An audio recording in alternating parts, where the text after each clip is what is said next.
जीवन में कितनी भी परेशानियां अगर आ जाती हैं और मन में ये विचार रहता है कि ये एक काली अंधेरी रात है, बीत जाएगी, तो आप ये समझ लीजिए कि आधी जंग आपने जीत ली है। और इसमें कोई दो राय नहीं है कि वाकई में जीवन में एक नई सुबह की शुरुआत आप देखेंगे।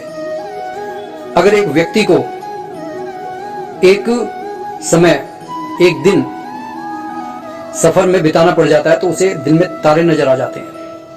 जरा सोच कर देखिए उन 14 वर्षों के बारे में जहां पर उठना बैठना खाना पीना किस तरीके से किया होगा।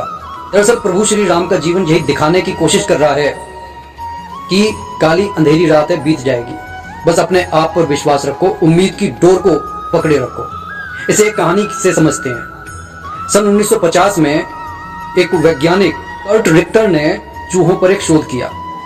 उसने पानी से भरे एक जार में एक चूहे को डाल दिया जो 15 मिनट का स्ट्रगल करने के बाद मर गया।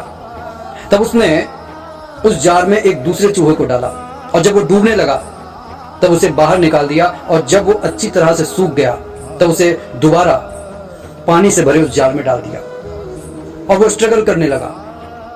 अब उसका स्ट्रगल कोई 1 घंटे का 2 घंटे का नहीं था, उसने पूरे 60 घंटे स्ट्रगल किया। 60 घंटे बाद वैज्ञानिक ने उस चूहे को जार से बाहर निकाल दिया और इस निष्कर्ष पर पहुंचा कि पहला चूहा 15 मिनट का स्ट्रगल करने के बाद इसलिए मर गया था क्योंकि उसके पास कोई होप नहीं था, कोई उम्मीद नहीं थी।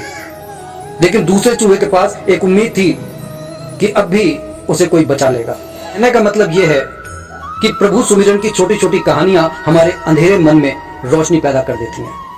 हमें यह एहसास हो जाता है कि कुछ भी हो जाए, हमें जन्म देने वाला वो परमपिता परमात्मा जिसने हमारे पैदा होने से पहले, हमारे जन्म से पहले ही माता के स्तनों को दूध से भर दिया था, हमारे लिए हमारे खाने का इंतजाम कर दिया था, वो हमें कठिन परिस्थिति से अवश्य निकाल ले जाएगा।